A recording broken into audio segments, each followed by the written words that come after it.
In this WrestleTalk news, an AEW star may have heat with his tag partner and be leaving AEW soon, my review of SmackDown, Tempest review of Rampage, and more. Subscribe and enable notifications to always on for daily wrestling news videos. Support WrestleTalk! Coming out of AEW's Blood and Guts this week, there was concern for Santana, who seemingly picked up an injury in the match and couldn't feature in the latter stages of it. Now that Santana is in the headlines though, he may be staying there, as he might be on his way out of AEW soon. Back in April, Santana tweeted out 126 days, which many took to be how long he had left on his AEW contract. This would put the date at September 1st, and considering Santana and Ortiz came into the company at All Out 2019, which was on August 31st of that year, the dates certainly line up. He's once again tweeted just to say soon, seemingly further pushing this idea that he may be gone from AEW before long. However, there's a lot more to dig into here, as on Fightful's review of Blood and Guts, Sean Ross Sapp speculated about why Santana could be leaving AEW, and noted something quite interesting. SRS speculated that there may be ongoing heat between Santana and Ortiz, noting that they don't stand side by side during promo segments anymore. They haven't had a 2-on-2 tag match since February, and they barely interact on screen anymore either. To add more fuel to this fire, Santana has been taking indie bookings on his own without Ortiz too, so maybe there is something to this? Of course, as a reminder, this is just speculation, but it does seem like compelling evidence. Do you think Santana will be leaving AEW? Let me know in the comments. Oh hey, this news story is still going too. Schrodinger's wrestler Sasha Banks may or may not have left WWE following her walkout from the company in May, according to various reports, and we have the latest installment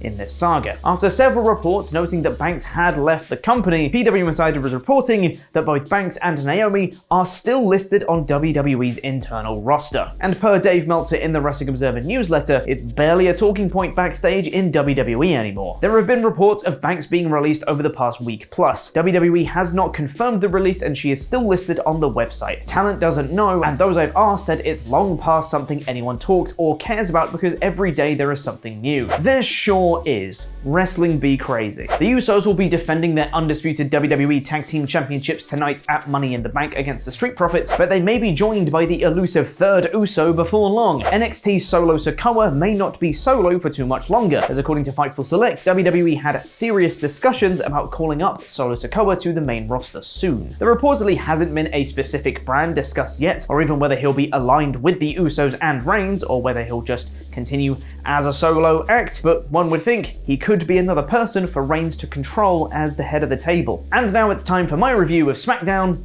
in about 5 minutes. Thank you for being awesome pledge hammers on Patreon. Have an argy-bargy-margy-pargy, and the $100 man, CD Horvath. You can get your own shout-out and loads of extra bonus content by visiting us at patreon.com/WrestleTalk. The show began with the men's Money in the Bank competitors in the ring, all standing on ladders, cutting promos about how they were gonna win the briefcase. This staging is incredibly silly, as it is every time, because how did they even get in that position to start with? And why did they do that? There was nothing of particular note in these promos. They each said their bit, and then they were interrupted by The Miz, Ezekiel, Happy Corbin, and Madcap Moss, who all wanted the final spot in the Money in the Bank match, as Kevin Owens is apparently not medically cleared to compete for his qualifier against Ezekiel. Adam Pearce then interrupted them all talking over each other to say they were going to have a good old-fashioned battle royal with all of them in. What is a good old-fashioned battle royal, you ask? Well, it's a battle royal, but why add the good old-fashioned bit to it? Great question.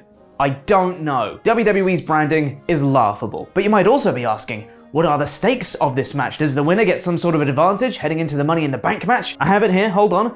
This match was for supremacy of WWE.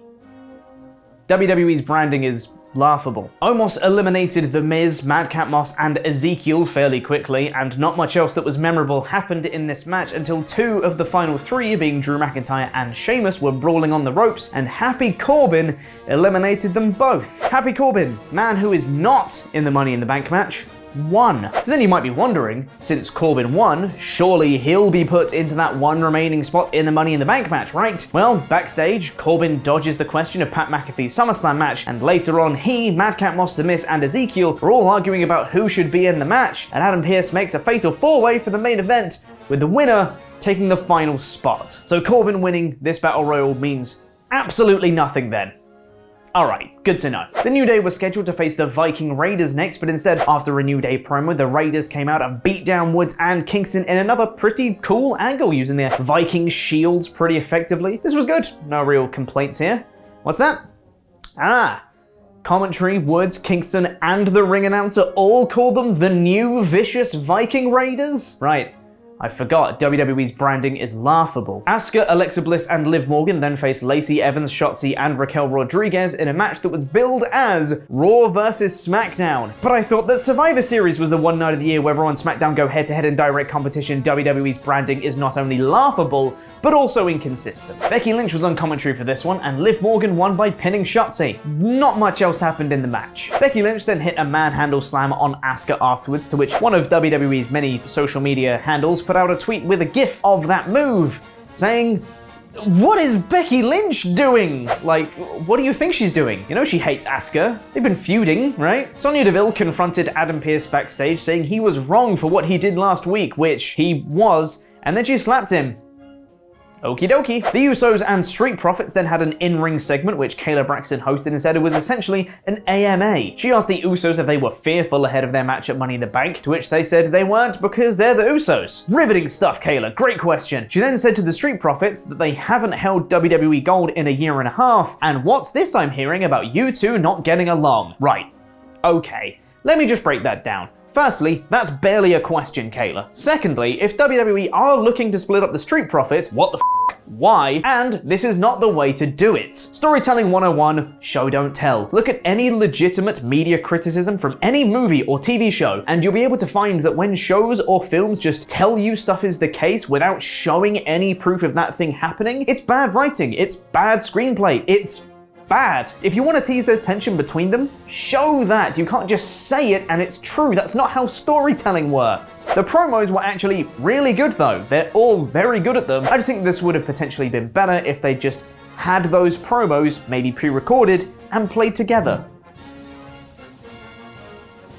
We got a recap of Gunther, and then Max Dupree was in the Walter to finally debut his Maximum Male models. After weeks of teasing, they were finally here, and Dupree introduced Mace, who is now Massey. That's Editor Rich, put how that name is spelled on the screen.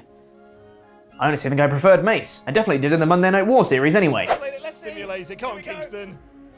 It's Mace! A new WWE champion in a 4-star amazing match! Oh, yes! This week. Mansoor is also a Maximum Male model, but is now Mansoir. Look at that spelling. That sure is something, hey? Dupree said once again that they were here to titillate the juices of your guilty pleasures, and I'll be honest, I don't think that makes any sense at all. But sure, WWE's branding is laughable, etc, etc. Honestly though, I've seen a lot of people hate on this, but I didn't necessarily. Like, the segment was a bit weird, but it was an introduction of new characters. It was intentionally incredibly goofy, and we were supposed to be thinking it's a bit stupid. Like, that's the point. This was fine, I think. I didn't outwardly hate it immediately, so that's a plus. Ronda Rousey did a promo saying that actually her baby isn't 10 months old, she's 9 months old, and no one cares, Ronda. Then it was the main event of Miz versus Moss versus Zeke versus Corbin for the final Money in the Bank spot, where Madcap Moss stole the pin from Happy Corbin like a heel because WWE doesn't understand how stories work. Seriously, look at Corbin's trajectory in this episode, winning a multi-person battle royal, including competitors in a bigger match that he's not in, but then having to jump through more hoops to qualify for the match in another multi-person match. But even then, he overcame all those odds to come fingertips away from winning, hitting his finisher on one of the wrestlers only to have the match stolen by his arch rival at the last second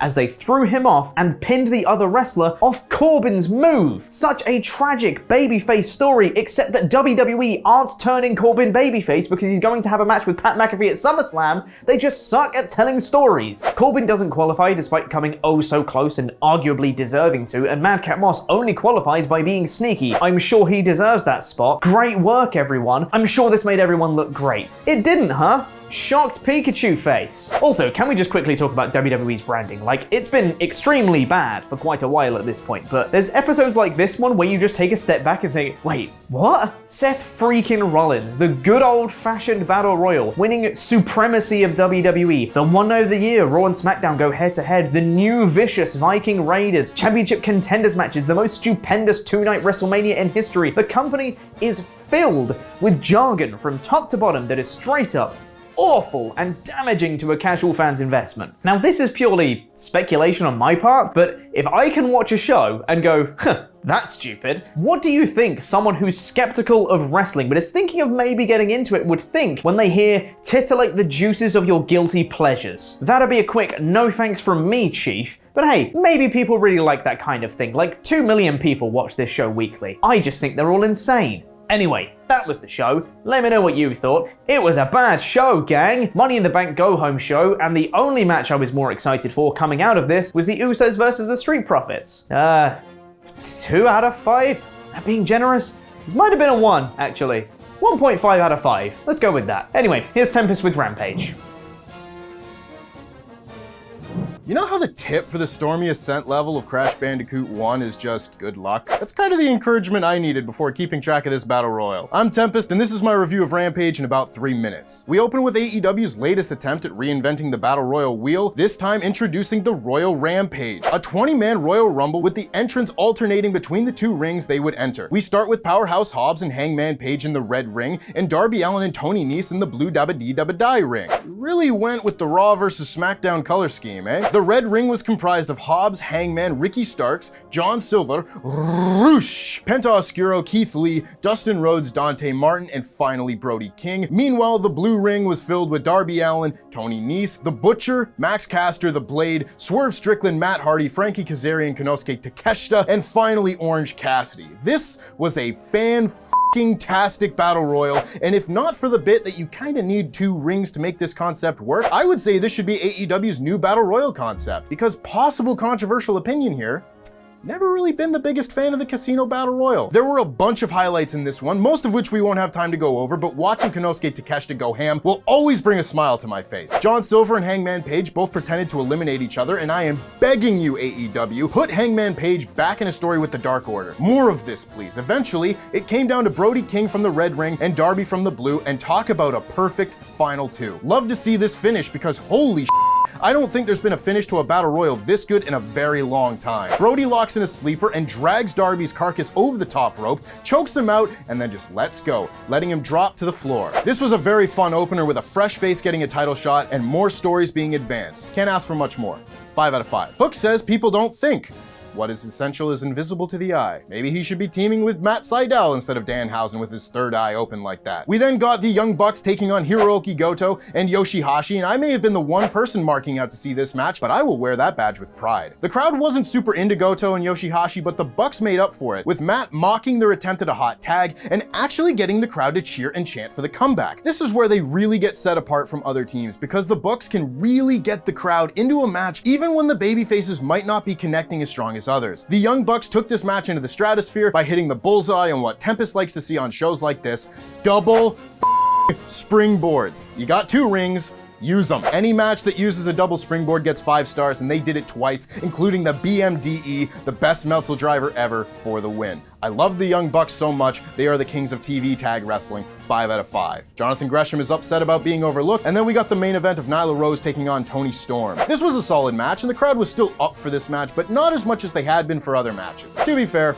this was a long show for them. Marina Shafir interfered for the heat, but Toni was able to neutralize her with a DDT off the apron, and eventually took down Nyla Rose with another DDT. Marina and Nyla tried to go for some more ground and pound before Thunder Rosa made the save, and the babyfaces stood tall as the show went off the air. Certainly nothing wrong with this one, but it also felt like it could have taken place at any point during this story and would make no real difference, so still good stuff, just would have liked to see some advancement of this plot. Still feels like we're on chapter 1. 4 out of 5. Overall, an excellent show you should absolutely go out of your way to see. Not sure why the women's match was the main event other than to send the crowd home happy, but hey, I like being happy. 5 out of 5 show. In this WrestleTalk news, WWE sign Logan Paul. Officials are also high on a couple of NXT stars. I'm sure that'll go well for them. And an update on Jeff Hardy's DUI case. Plus loads more.